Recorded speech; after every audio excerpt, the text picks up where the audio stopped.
My son's fiancée told me I didn't need a Halloween mask because my face was scary enough. She smiled as she said it, confident in her cruel little joke. She had no idea that the scary old man in front of her had built the very technology that bankrupted her father, and that I was about to use my fortune to teach her a lesson in respect she would never forget. Before I tell you how I orchestrated her downfall, let me know in the comments where you're listening from. And please like and subscribe if you believe that true wealth is measured in character, not cash. The front door opened, and my son Andre walked in. He wore a nervous tension around his jaw, a look I hadn't seen on him since the day he took his architecture licensing exam. Trailing behind him was a young woman, tall and beautiful in the cold, calculated way you see in magazines. This was Tiffany Miller. There was no hug, no warm hello. Her eyes swept across my living room, a space filled with books, handmade wooden furniture, and photos of my late wife, Aaliyah. A nearly invisible smirk touched her lips. "Cute Andre," she said, her voice like honey laced with arsenic. "Very vintage." Andre forced a weak laugh. "Dad, this is Tiffany. Tiff, this is my dad, Isaiah." I held out my calloused hand, the hand of a man who has worked his entire life. She looked at it for a second, as if contemplating whether to touch something unclean before lightly grasping it with her long fingertips. Her handshake was limp and devoid of warmth. I was about to offer a polite welcome, but she cut me off. She turned to Andre, but her eyes, cold and appraising, were locked on me. Then she laughed, a sound that was clear but entirely empty. "At least you don't need a Halloween mask," she announced. "You're scary enough as it is." The air in the room seemed to crystallize. Andre was frozen, the color draining from his face. "Tiff, what are you saying? That's a horrible joke." "Oh, relax. I'm just kidding," she said, waving a dismissive hand.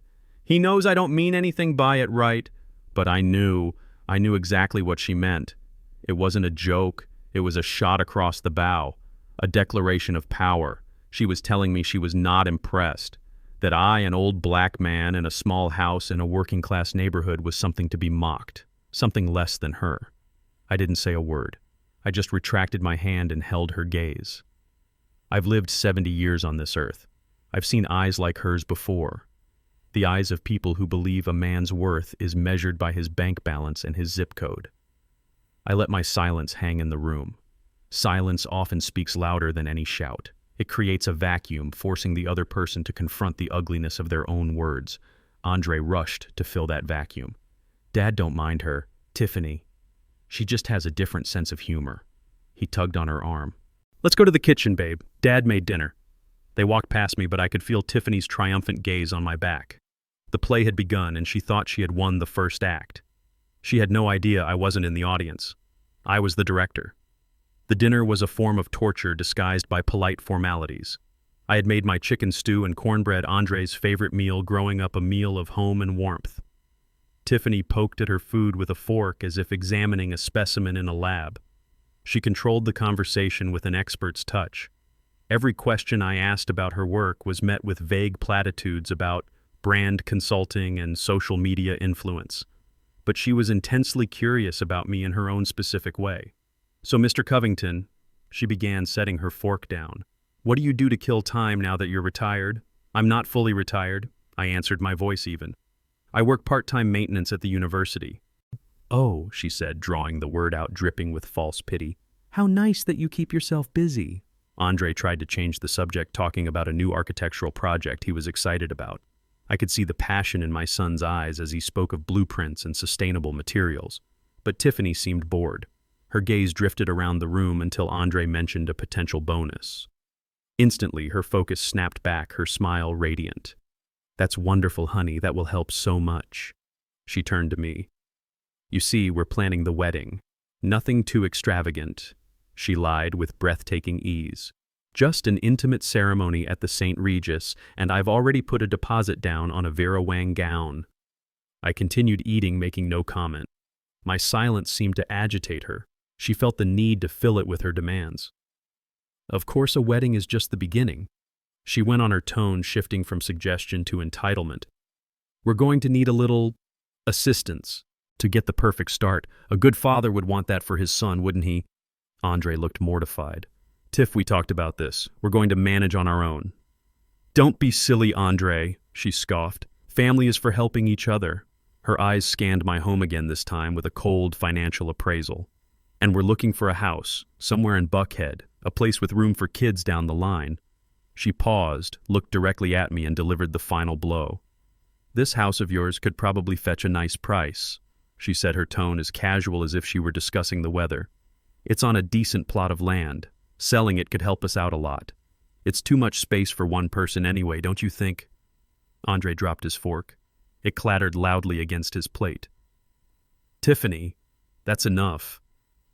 But the damage was done. The words hung in the air, toxic and irretrievable. She hadn't just insulted me. She wasn't just asking for my money. She was trying to erase my life, to liquidate the memories Aaliyah and I built into the very bones of this house, all to fund her lavish lifestyle. I placed my knife and fork neatly on my plate, dabbed my mouth with my napkin, and for the first time all evening I smiled at her. It was not a warm smile, it was the smile I learned in boardrooms, the one that signals your opponent has just made a fatal miscalculation. That's an interesting thought, Tiffany, I said softly. I'll give it some consideration. After they left, silence returned, but it was no longer heavy. It was clear and still. I walked to the mantelpiece, to the framed photo of Aaliyah. Her smile was as bright as ever, her eyes full of intelligence and kindness.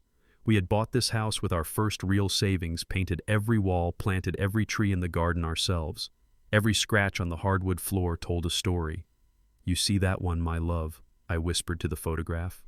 Our boy brought home a shark. Aaliyah always had an uncanny ability to see right through people. Don't look at a person's bank account, Isaiah, she used to say. Look at how they treat the waiter.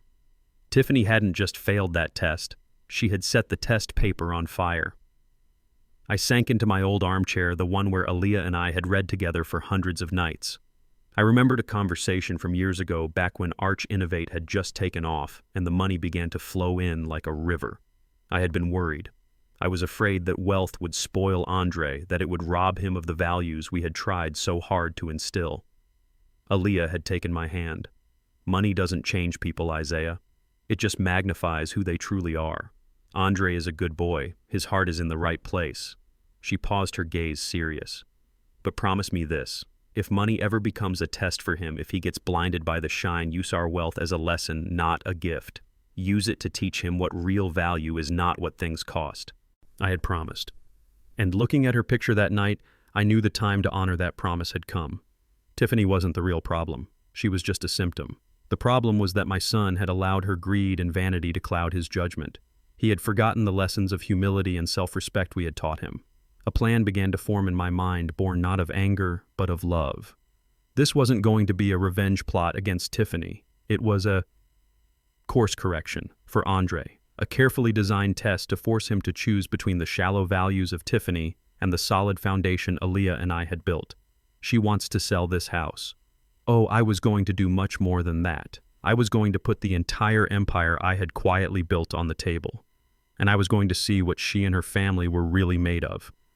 I didn't sleep that night. A master architect never sleeps when a perfect design is taking shape. And I was about to design a lesson none of them would ever forget. The next morning, the sun streamed through my kitchen window, lighting up the dust motes dancing in the air. The house was quiet, peaceful. But inside me, the gears were turning with a silent, relentless precision. I poured myself a cup of black coffee, the bitterness a welcome sharpness on my tongue, and picked up my phone. I needed to make the first move, a gentle push to see how the pieces on the board would react. I dialed Andre's number. He answered on the third ring. Hello? His voice was clipped, wary. He was expecting a lecture, an angry tirade about his fiancée's behavior. He was bracing for a fight. I gave him the opposite.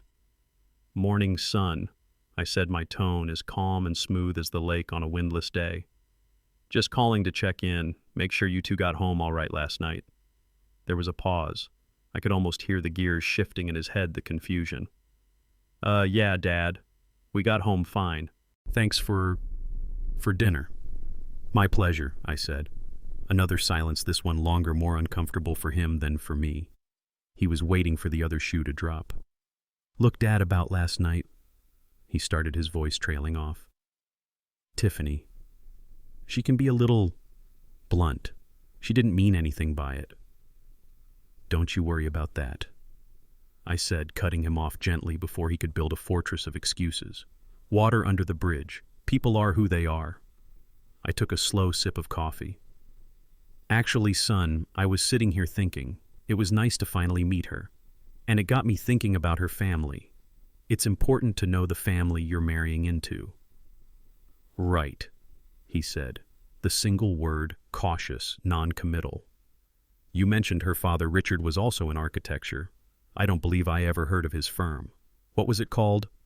My question was casual, born of supposed curiosity.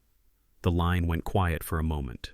I pictured him on the other end scrambling for the right answer, the safe answer. Oh, that was a long time ago. He finally said, his voice a little too quick.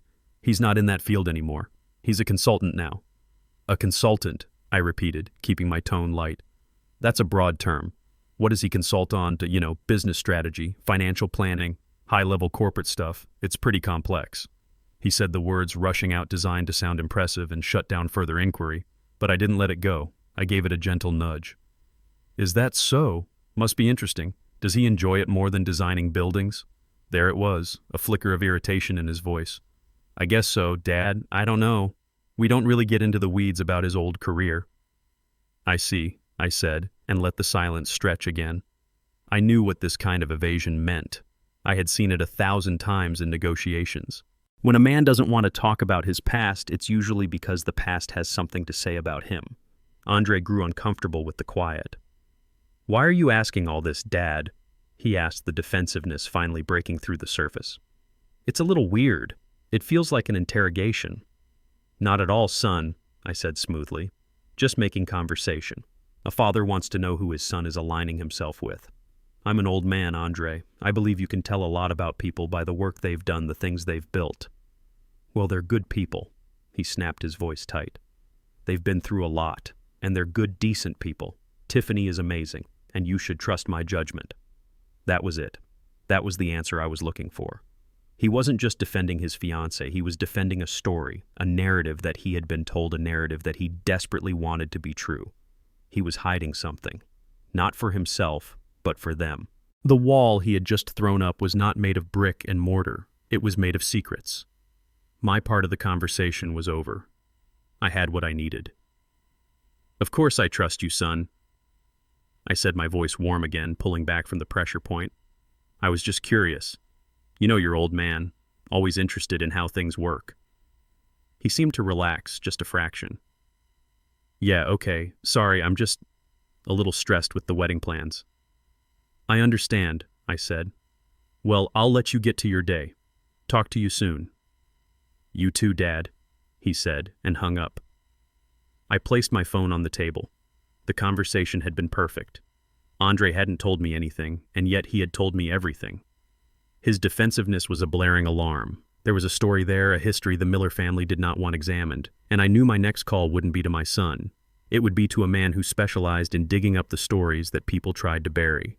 48 hours later, an email arrived. The sender was an encrypted address, the subject line a simple case number. There was a single attachment, a password-protected PDF file. I keyed in the code we had agreed upon, a sequence of numbers from my old Army service tag, and the file opened.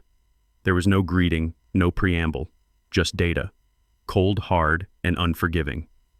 The private investigator I hired, a man named Marcus Thorne, was thorough to a fault. His report was a digital autopsy of the Miller family's life. I started reading my old computer humming softly on the desk Aaliyah and I had bought at a flea market 30 years ago. The first section detailed their liquid assets and liabilities. It was a bloodbath in black and white. Richard and Cynthia Miller had a combined credit card debt of $87,000 spread across 9 different cards. American Express Platinum maxed out. Visa Signature maxed out. A collection of department store cards from places like Saks Fifth Avenue and Neiman Marcus, all carrying balances that screamed a desperate attempt to maintain an illusion. Their car payments were equally telling. A late-model Mercedes SUV for her, a leased BMW sedan for him. Both were behind by 2 payments. They were drowning, but they were making sure to drown in luxury vehicles. I scrolled down my finger, tracing the lines of text on the screen. The report was like peeling an onion, each layer revealing a more rotten core. I got to the section on their property. The beautiful house in Buckhead that Tiffany was so proud of, the one Andre had described with such admiration, was not a home. It was a house of cards. They had taken out the original mortgage 15 years ago. Fair enough. But then 7 years ago, they had taken out a second mortgage. 4 years ago, a home equity line of credit, which was now completely tapped out. They were leveraged to the absolute limit, using the inflated value of their home as a personal ATM to fund a lifestyle they couldn't afford. They didn't own their house. The bank did. And the bank was getting impatient. A pre-foreclosure notice had been filed 2 months prior. They were on the brink of losing everything. This explained Tiffany's urgency.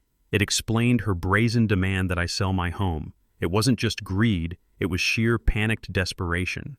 She wasn't looking for a perfect start. She was looking for a lifeboat, and she saw my son and me as two old fools who would gladly hand one over. I felt a surge of something, not quite anger, but a cold, clear pity. They weren't villains from a movie. They were just pathetic. Frauds playing a part in a play that was about to have its final curtain call. I kept reading, digging deeper. Marcus had included a full professional history for Richard Miller. He had graduated from a decent state university with a degree in architecture. He had worked for a large firm for a few years before striking out on his own in the late 90s, founding a small boutique firm called Miller and Associates. For a while, it seemed he had done moderately well. The firm specialized in high-end residential projects, the kind of sprawling McMansions that were popular before the 2008 crash. The report included links to old magazine articles featuring his work. The designs were competent but uninspired. They were houses built for people who cared more about square footage than about soul. Then I got to the final pages. The section on the dissolution of the company. My eyes scanned the clinical language. Miller and Associates filed for Chapter 7 bankruptcy in 2010, the report stated. I leaned closer to the screen. My heart began to beat a little faster. I knew this was the core of it. This was the secret Andre was protecting.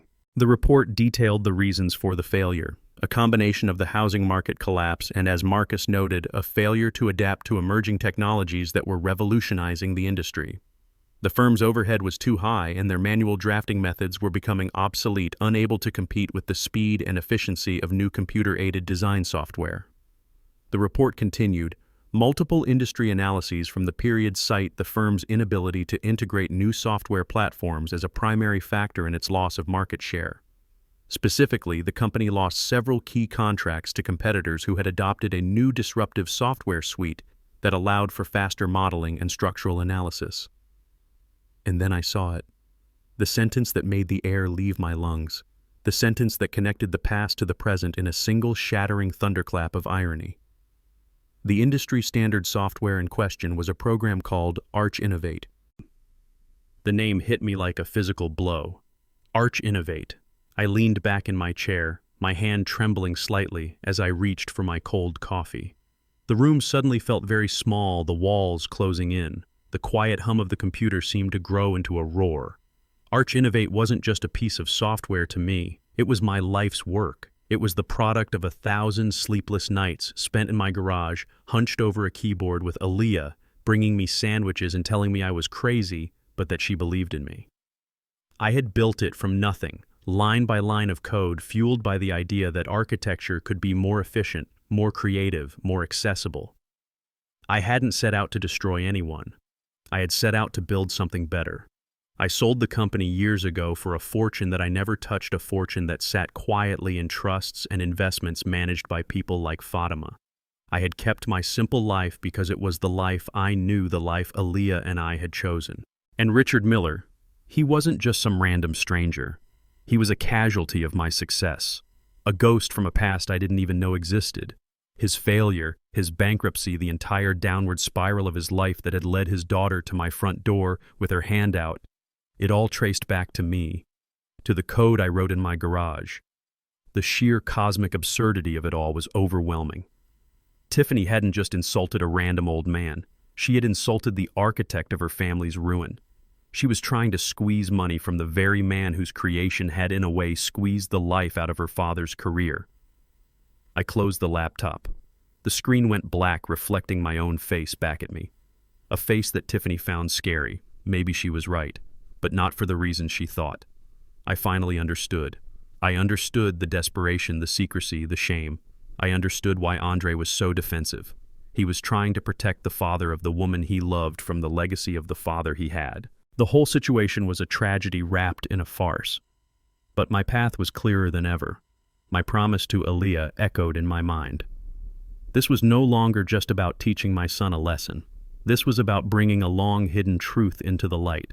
The Millers had built their lives on a foundation of pride and illusion, and I, of all people, knew everything there is to know about foundations, and I knew theirs was about to crumble.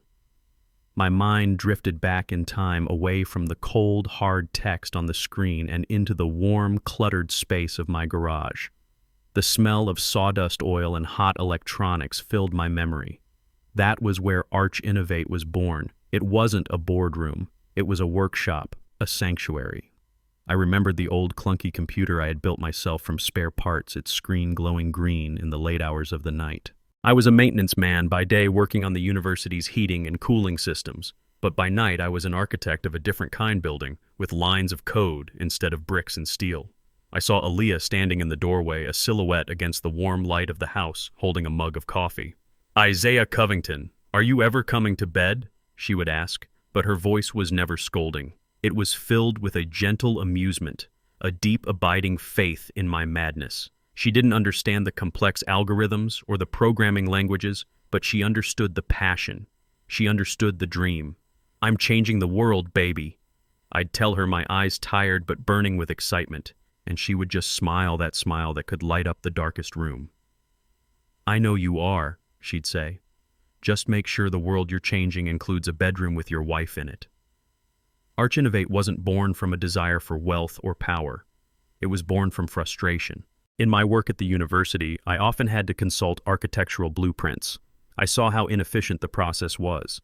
Everything was done by hand, a slow, painstaking process that was prone to human error. I saw brilliant architects spend more time erasing pencil lines than they did actually designing. I thought there has to be a better way. The computer revolution was just beginning, and I saw a connection that others didn't. I saw how logic and code could be used to free architects, to give them tools that could keep up with the speed of their imagination. So I taught myself to code. I read books from the library until my eyes burned. I experimented. I failed over and over again. But with every failure, I learned something. And slowly, painstakingly, the program began to take shape. It was a beautiful, elegant thing, a system that could render a three-dimensional model of a building in minutes, a task that would take a team of draftsmen weeks. I never thought about people like Richard Miller. He wasn't on my radar. My focus was on the creation, on solving the puzzle. When I finally perfected the program, I didn't even think to sell it at first. I gave it away to a few professors at the university. They were astounded. Word spread. Soon firms were calling me, wanting to license the software. It grew bigger than I had ever imagined. But even when the company became a billion-dollar entity, my philosophy never changed. Progress is a current. It flows forward. You can either learn to swim with it, or you can stand still and let it sweep you away. Richard Miller, from what I could gather, chose to stand still. He came from a generation that believed architecture was about pen and paper, about the genius of the lone artist. He probably saw technology like mine as a threat, a soulless machine that devalued his craft. He wasn't a victim of Humiliate. He was a victim of his own pride, his own refusal to see that the world was changing. He stood on the shore, shaking his fist at the tide, and was surprised when he got wet. The world doesn't stop for men like that. It simply moves on without them. And now, all these years later, the daughter of that man was in my life. She carried the same pride, the same sense of entitlement, but without any of the supposed principles. She didn't resent my success. She felt entitled to it. She wanted to cash in the chips from a game her father had refused to even play. There was no nobility in that. There was only a hollow, grasping need. My promise to Aaliyah wasn't just about protecting our son. It was about honoring the very principles upon which we built our life, our company, our fortune. The principles of hard work, of innovation, of looking forward, not back. Richard Miller had failed his test a long time ago. Now it was Tiffany's turn, and I would be the one to administer the exam. A full day passed before I made the next call. It was a necessary pause. I needed to let the raw emotion from the investigator's report settle, to transform it from a hot, jagged thing into something cold, sharp, and useful. I was no longer a man reacting to an insult. I was a strategist, a game master, and the board was now perfectly clear in my mind. I knew every piece, every possible move, and the trap I was about to set was intricate, elegant, and inescapable. I picked up the phone, my heart calm and steady. This call required a performance, and I had rehearsed every line in my head. Andre answered immediately, his tone still guarded. "Dad." "Hello, son," I said, infusing my voice with a warmth and weariness I did not feel. "I hope I'm not catching you at a bad time." "No, it's fine. I'm just on a lunch break. Is everything okay?" He was still expecting bad news. "Everything is fine, Andre." "Better than fine, actually," I said, letting out a soft sigh as if I had been carrying a heavy weight. "Listen, son, I've been doing a lot of thinking since our dinner." "Oh," he said the word, a small, wary sound. "Yes, I think I may have been a little quiet, a little unwelcoming," I said, laying the first piece of bait. It was a masterful lie, taking the blame to disarm him completely. "You get to my age, you get set in your ways. A man lives alone for a while, he forgets his manners. I wasn't fair to Tiffany." The relief in his voice was immediate and palpable. "Dad, you don't have to say that. She was out of line." No. Let an old man have his regrets," I said, my voice full of gentle self-reproach. "Aaliyah, God rest her soul, always said I could be as stubborn as a mule. The truth is, you're my only son. Your happiness is the most important thing in the world to me. And if Tiffany makes you happy, then I want to support that. 100%. "Wow, Dad, that means a lot to me," he stammered, completely taken in. "And Tiffany was right about one thing." I continued pressing my advantage. "This house is too big for one person. It's full of memories, yes, but a house is just bricks and mortar. A family is what matters. A future. Your future." I could hear him holding his breath on the other end of the line. "So here's what I've been thinking," I said, my voice filled with the resolve of a man who has made a great and difficult decision. "I want to meet Tiffany's parents, properly this time. I want to sit down with Richard and Cynthia father to father, and I want to talk about how we can all come together to give you two the best possible start." "Really?" The hope in his voice was almost painful to hear. "Absolutely," I said with conviction. "In fact, I've decided it's time I started to simplify my life. I have some old assets, some investments from years ago that are just sitting there collecting dust.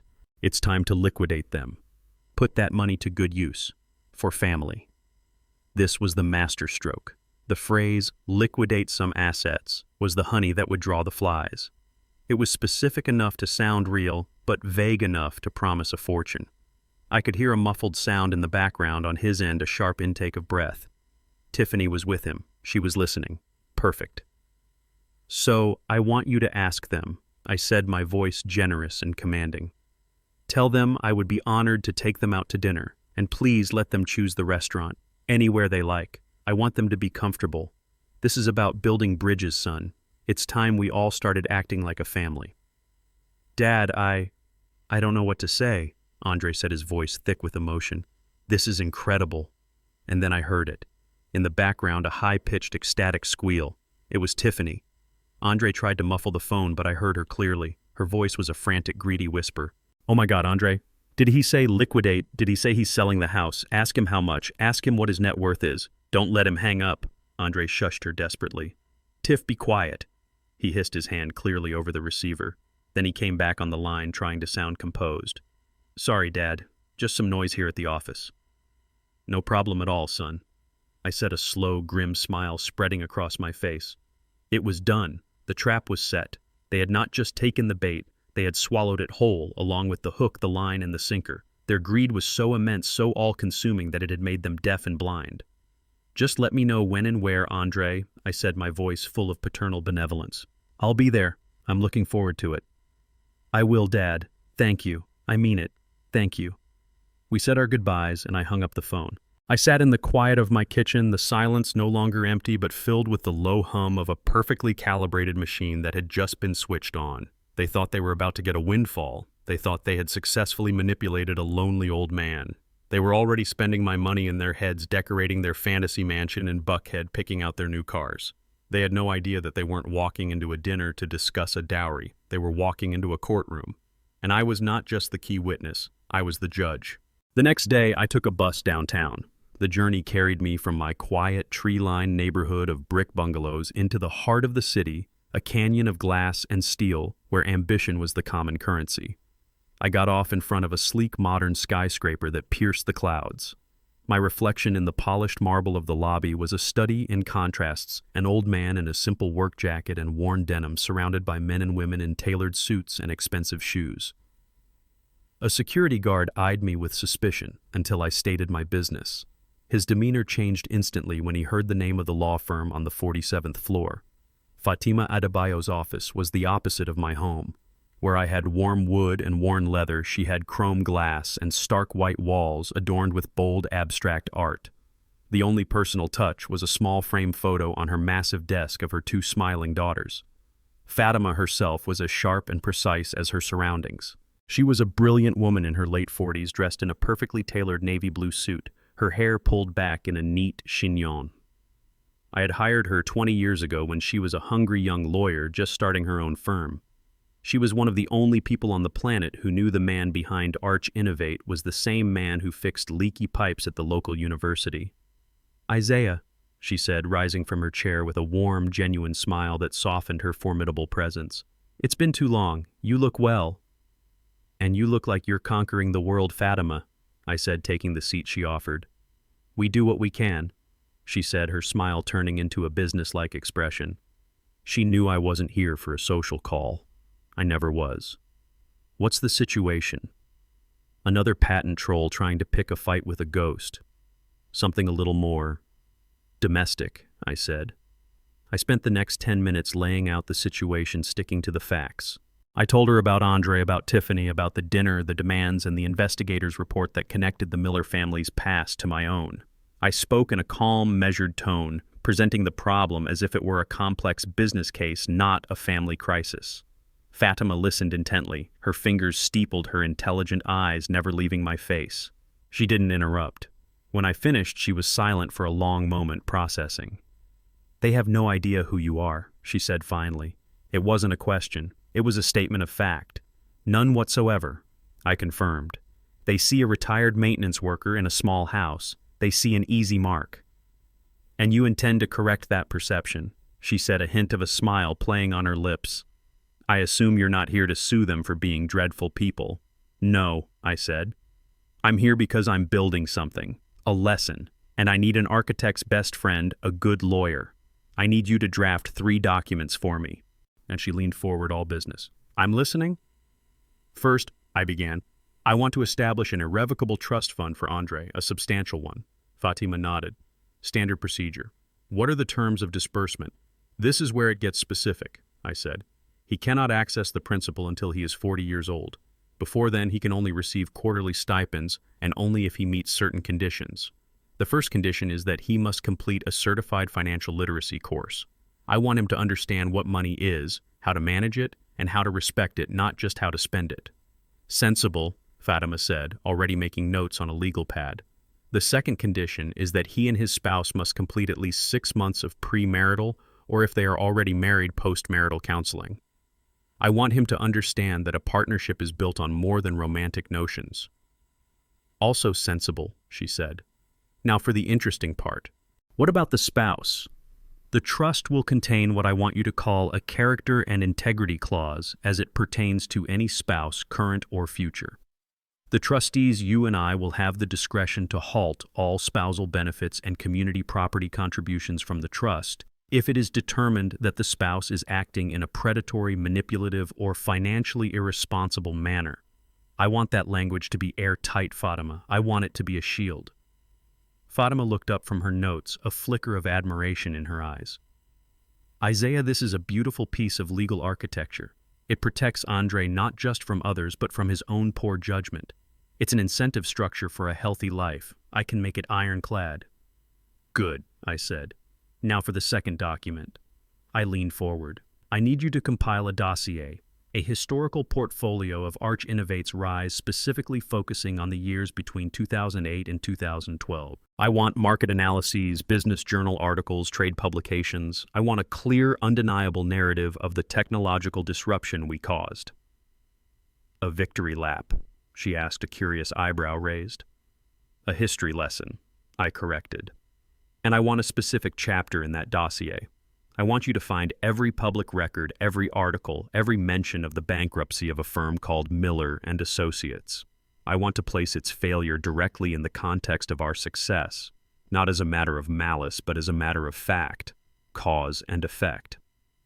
This isn't for litigation, she stated, understanding dawning in her eyes.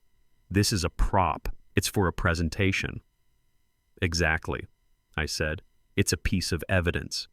It's the truth bound in leather. Consider it done, she said, a new level of respect in her voice. What's the third document? This was the final piece. The one that would elevate the entire affair from a personal matter to a public statement. The third document, I said, is a contract of donation. Andre's fiancée mentioned that my house could fetch a nice price. The investigator's report says it's worth about $500,000 in today's market. That gave me an idea. But I think we can do better than that. I looked out her panoramic window at the city sprawling below. I want you to prepare the paperwork to endow a new scholarship at the university, a perpetual fund. I'm going to donate $5 million. Fatima's pen stopped moving. She stared at me, her professional composure finally cracking to reveal genuine surprise. The scholarship, I continued, my voice quiet but firm, will be for underprivileged and minority students accepted into the School of Architecture. It will cover their full tuition, room and board for all 4 years. It will give them a chance that others take for granted. I turned back to her. And there's one more thing. The fund will have a name. My voice caught for just a moment, the only crack in my own composure all morning. It will be called the Aaliyah Covington Scholarship Fund. Fatima was silent for a full minute. The hard-edged lawyer was gone, replaced by the woman who understood the weight of a legacy. Isaiah, she said softly, that's a beautiful tribute. It's the right thing to do, I said simply. My wife believed in building things. She believed in giving people a solid foundation. The Millers think my fortune is something to be taken. I'm going to show them what it's for. It's for building futures. I stood up. The meeting concluded.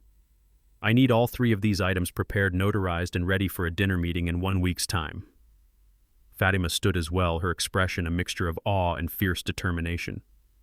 They won't know what hit them, she said. No, I replied, walking towards the door. They won't. They're expecting a checkbook, but I'm bringing a reckoning. As I rode the bus home, the city's towering skyline blurred into a watercolor of gray and blue through the window. The meeting with Fatima had solidified the plan, transforming it from a raw idea into a set of precise, actionable steps. The weight of the legal documents soon to exist felt more real than the phantom fortune the Millers were chasing. But as the bus rumbled back towards my quiet neighborhood, my thoughts drifted away from legal clauses and financial structures. They drifted back to the foundation upon which everything was built. They drifted back to Aaliyah. Back in my house, the late afternoon sun cast long shadows across the living room. I walked over to the mantelpiece and picked up the photo of her, the one taken on our 25th anniversary. Her smile was effortless, her eyes crinkling at the corners with a joy that was so pure it almost hurt to remember. She was the one who had kept my feet on the ground when my head was in the clouds, dreaming up lines of code. She had been my anchor, my true north. My mind went back to a specific evening.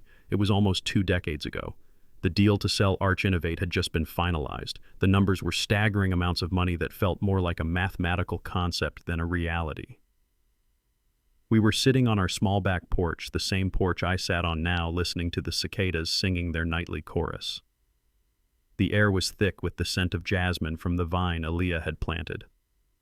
I had handed her a copy of the final sale agreement, and she had looked at the final figure, her face unreadable in the dim light. She didn't gasp. She didn't celebrate. She just folded the paper neatly and placed it on the small table between us. Isaiah, she had said, her voice quiet and thoughtful. What are we going to do with all this? Anything we want. I had answered, a bit of pride in my voice. We can travel, buy a bigger house, spoil our son rotten. She reached across the table and placed her hand on mine. Her skin was warm, familiar. We can do all of that, she agreed softly. But we have to be careful, especially with Andre. Andre was in college then, full of dreams of becoming an architect, but also dazzled by the sudden influx of wealth. We had already seen small changes in him, a new interest in designer labels, a casualness about spending that was alien to how we had raised him. This kind of money, Aaliyah continued, her gaze steady and serious. It's like a powerful current. It can carry you to wonderful places, or it can pull you under. It doesn't build character, Isaiah. It reveals it. And Andre's character is still being built. I knew she was right. I had the same fears, the same nagging worries. So what do we do? I asked my bravado from moments before deflating. How do we make sure it doesn't ruin him? We make sure the money is always a tool, not a throne, she said with a certainty that calmed me. It's a tool for education, for security, for helping others. It's not a throne for him to sit on and look down on the world. He needs to keep building his own life on his own terms. He needs to learn the value of a dollar earned, not just a dollar given. She squeezed my hand. So promise me this. We'll provide for him, of course, but we won't let this money become a crutch. And if you ever see him stumbling, if you ever see him forgetting the values we taught him, blinded by the shine, I want you to use this fortune as a lesson, not as a weapon. Don't use it to punish him. Use it to teach him. Use it to remind him of who he is and where he comes from. Remind him that the strongest foundations are built with integrity, not with dollar bills. I had promised her that night under the stars, surrounded by the scent of jasmine. It was a sacred vow, a pact to protect our son's soul from the corrosive power of unearned wealth. And now, all these years later, the moment she had foreseen had arrived. Andre was stumbling. He was blinded by the shine not of our money but of Tiffany's ambition. He was willing to stand by while she suggested selling his childhood home, erasing his own history for a hollow future. Holding the photo frame in my hands, I realized that my plan wasn't born of revenge. It wasn't an attack on the Millers.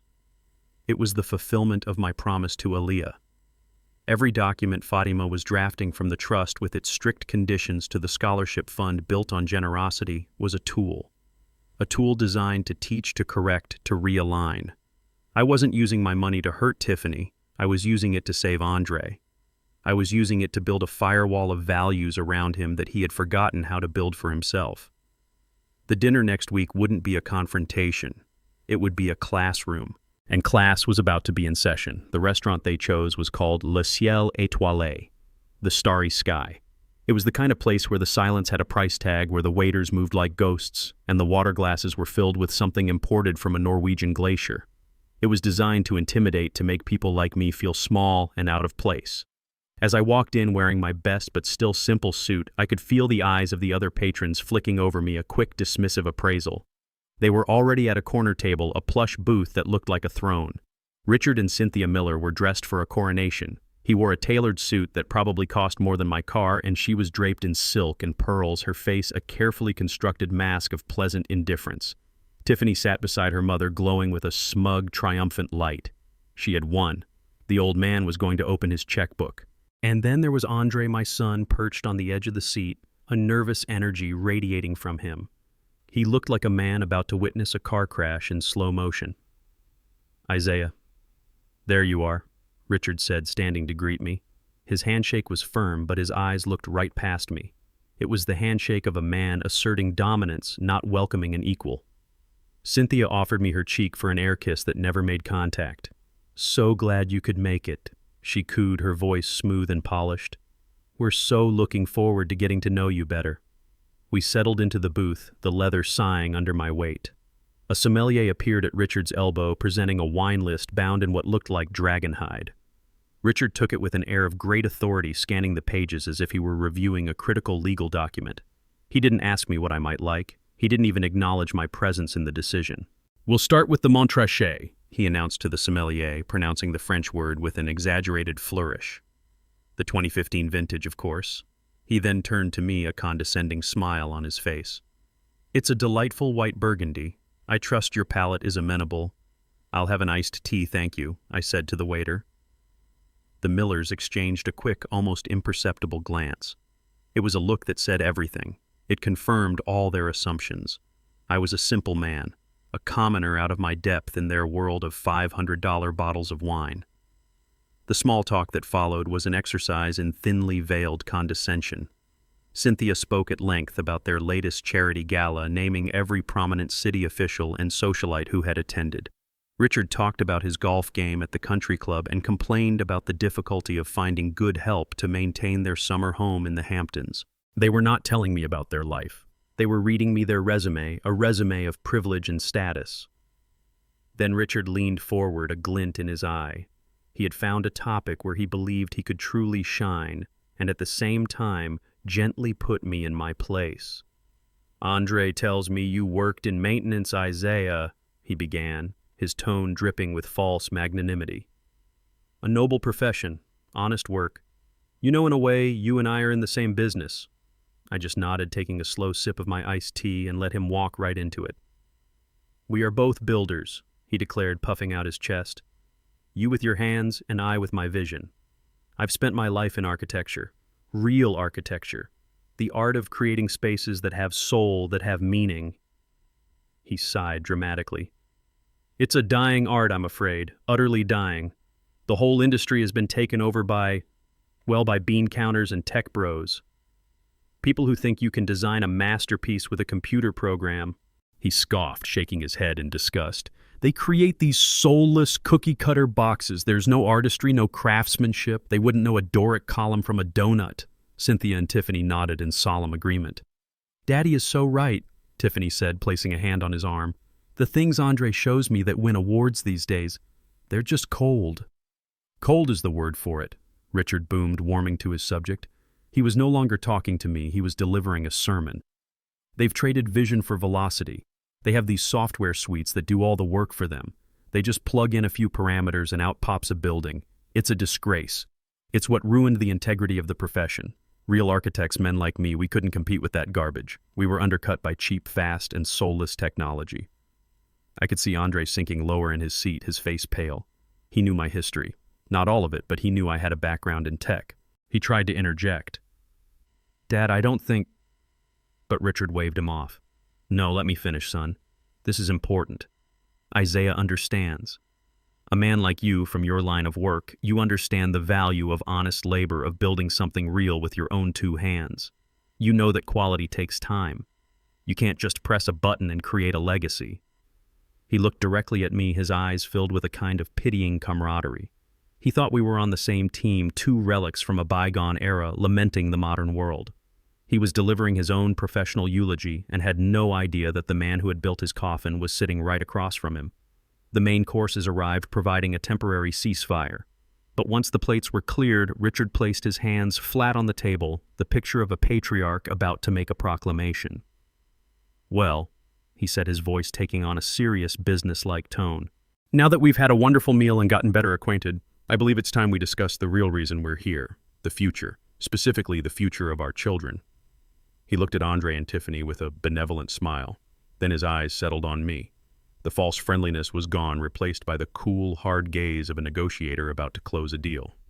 "Isaiah," he said, his voice smooth as silk, "let's talk about your investment in that future." The air in the restaurant suddenly felt thin-charged. Richard's question, "Let's talk about your investment," hung between us heavy and final. Tiffany leaned forward almost imperceptibly, a predator sensing the kill. Cynthia adjusted a pearl earring, a picture of calm, entitled expectation. My son Andre looked at me, his eyes pleading, begging me to just play along, to write the check and keep the peace. They all looked at me, waiting for the old, simple maintenance man to be overwhelmed, to be grateful for this opportunity to buy his way into their glittering world. I took a slow, deliberate sip of my iced tea. I set the glass down on the white linen tablecloth with a soft click that seemed to echo in the silence. I did not reach for a checkbook.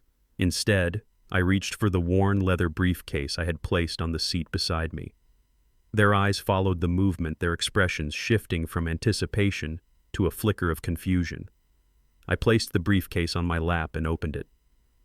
"Before we talk about my investment in the future, Richard," I said, my voice quiet, but carrying a new weight, a new authority that cut through the restaurant's hushed ambiance. "I think it's important that we all have a clear understanding of the past."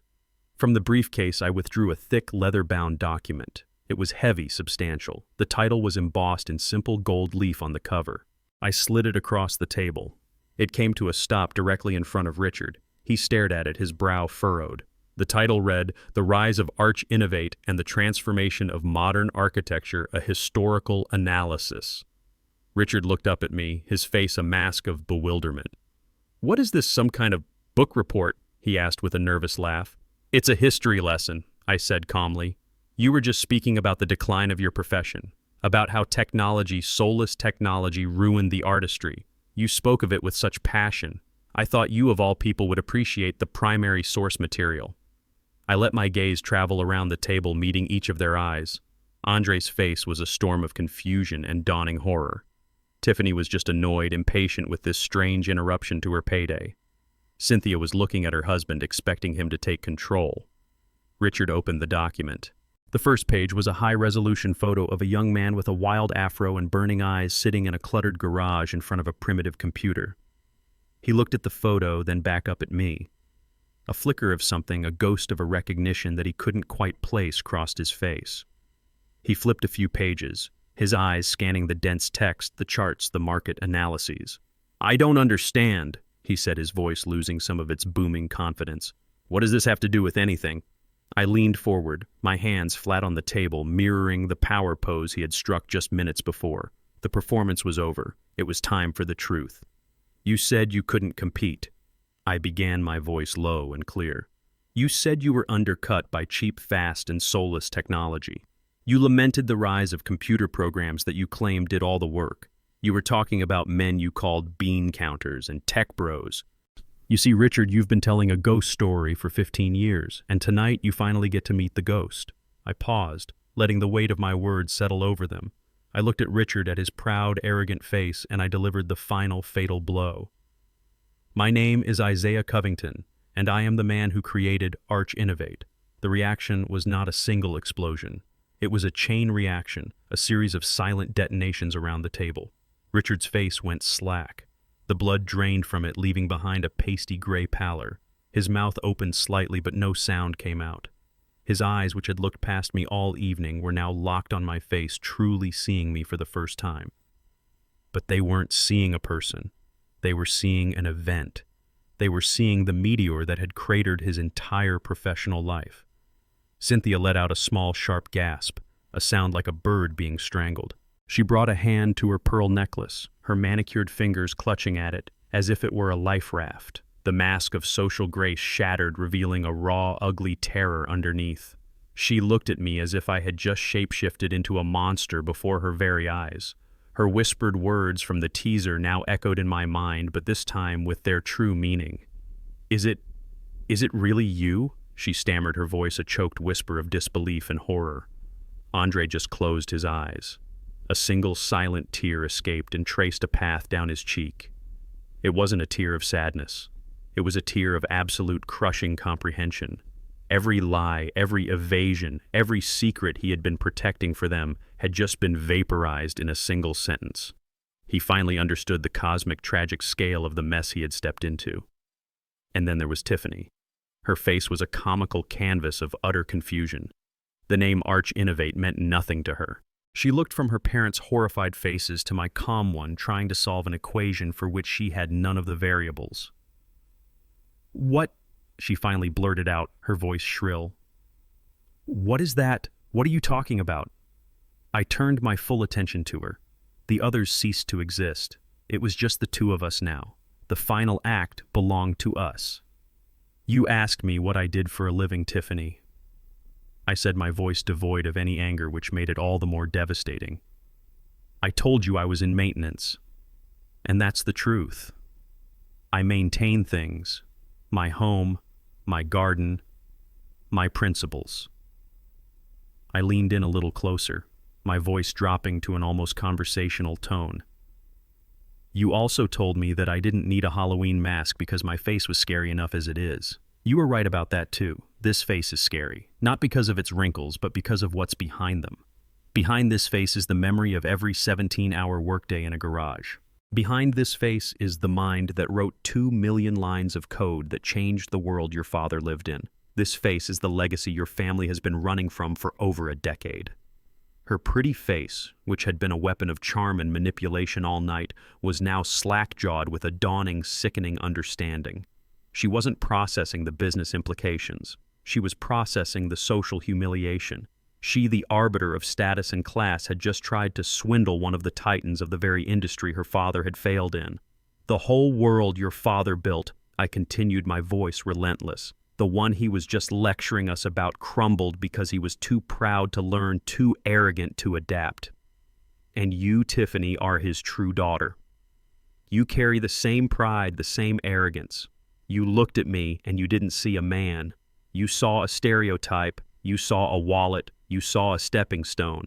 You judged a book by its cover without ever stopping to think that maybe, just maybe, that book was the one that wrote your entire family's last chapter." The silence that followed was absolute. The clinking of silverware from other tables seemed a world away. The spell was broken. The power dynamic had not just shifted, it had been inverted with the force of a tectonic plate. The Millers had walked in as royalty ready to accept tribute from a peasant. Now they were the ones exposed naked, their entire lives revealed as a sham built on a foundation of failure and debt, all laid bare by the very man they had disdained. The payoff wasn't the money. It was this moment. This perfect, terrible, beautiful moment of pure, unadulterated truth. As if summoned by the wreckage of their hopes, a figure appeared at our table. It was Fatima Adebayo. She moved with an unhurried, predatory grace, her sharp suit a stark contrast to the restaurant's opulent decor. She was a panther in a peacock cage. In her hand she carried a slim, elegant portfolio. She didn't acknowledge the Millers. She didn't even glance at them. Her focus was entirely on me. "Isaiah," she said, her voice a calm, professional anchor in the stormy silence. "You asked me to join you to finalize the paperwork." She placed the portfolio on the table, opening it with a crisp snap. She slid the first set of documents in front of Andre. "Andre," she said, her tone softening slightly, "this is the charter for your new trust fund. Your father has been exceedingly generous. However, as per the terms we discussed, access is conditional upon your completion of financial literacy and marital counseling programs." She then looked over at Tiffany, her gaze as cold and hard as polished steel. "There is also a character and integrity clause that pertains to any spousal beneficiary. The trustees retain full discretion. I suggest you read it very carefully." Fatima then turned her attention to the stunned, silent forms of Richard and Cynthia. She pushed the final document toward them. It was a single, beautifully printed page. "And this," Fatima announced, her voice resonating with a final, irrefutable clarity, "is for you. You were so concerned with Mr. Covington's investment in the future. He has decided to make one." Richard stared blankly at the paper, his eyes unable to focus on the words. "My client Isaiah Covington," Fatima declared to the table, "has just finalized the endowment of a $5 million perpetual scholarship fund at the university. It will be named the Aaliyah Covington Scholarship Fund, and it will provide full tuition and housing for underprivileged students entering the School of Architecture." She paused, letting the full weight of the statement land. "Mr. Covington believes," she concluded, looking directly at Richard, "that the future of architecture is best served by building up new talent, not by bailing out past failures." That was the end. There was nothing more to say. It was a checkmate delivered with surgical precision.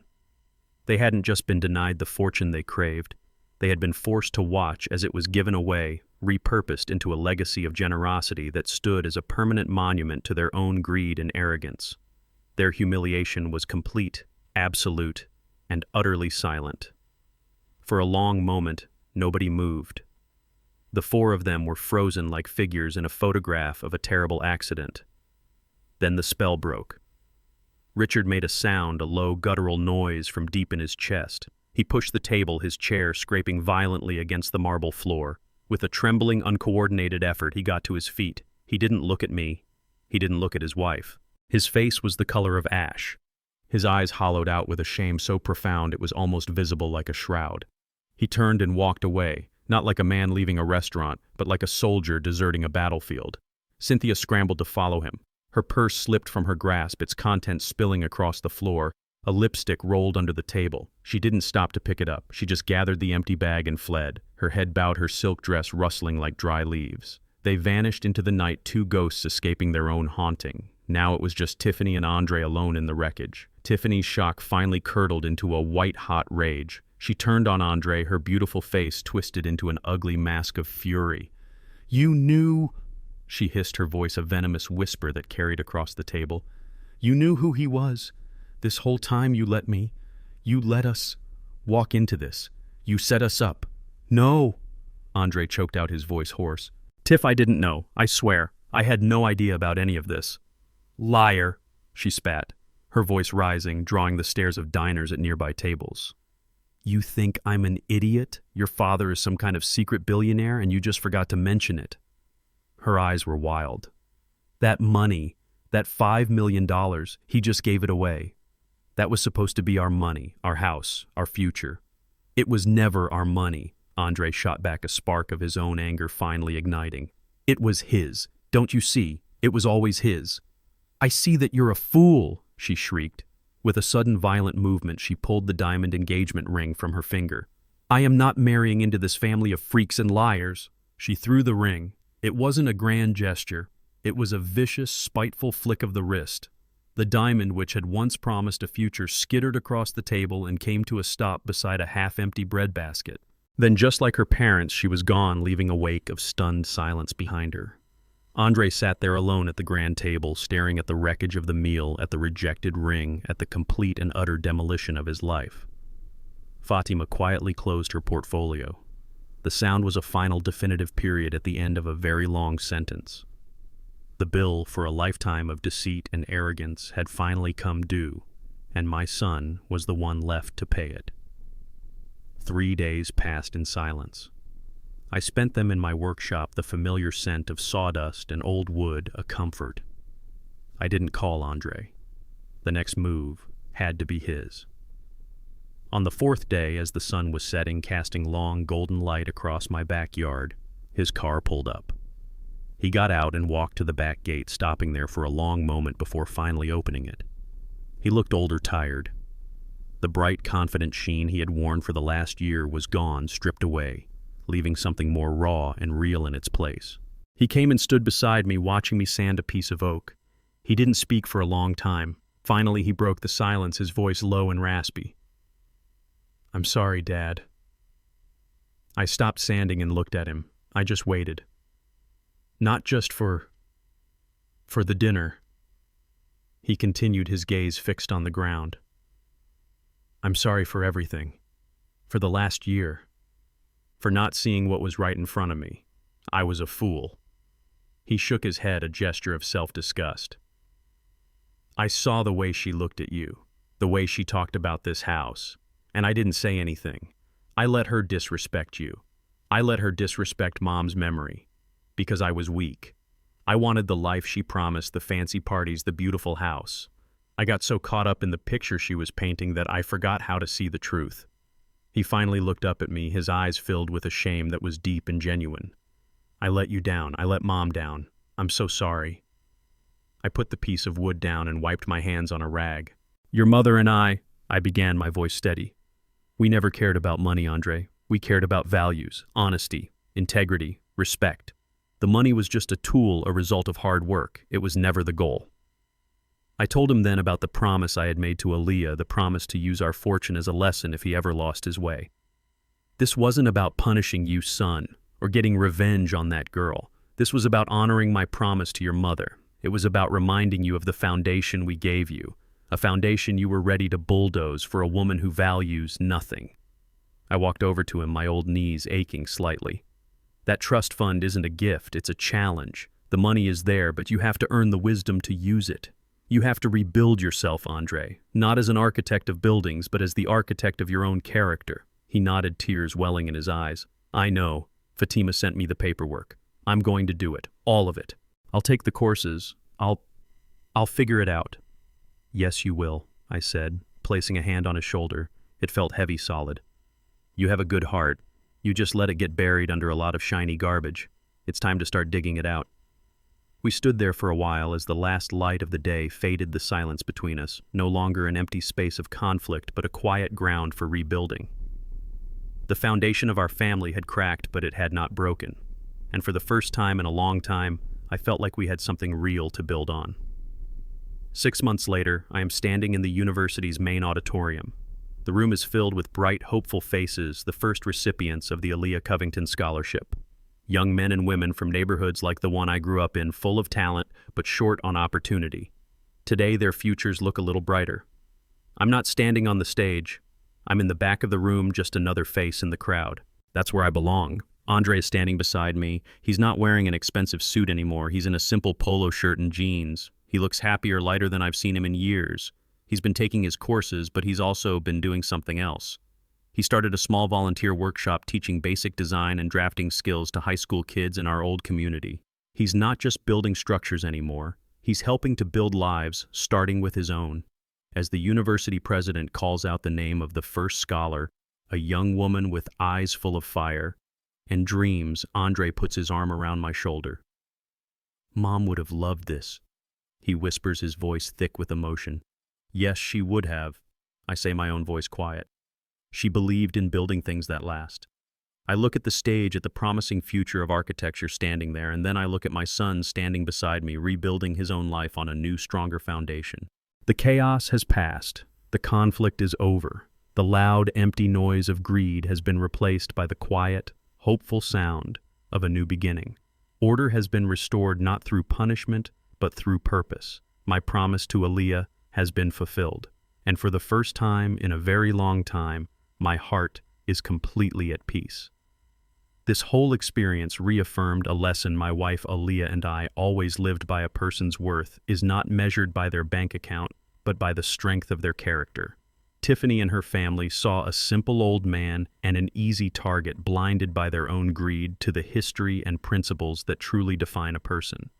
They learned the hard way that true strength isn't about the money you can take, but about the legacy you choose to build. Never judge a book by its cover. You never know when you might be looking at the author.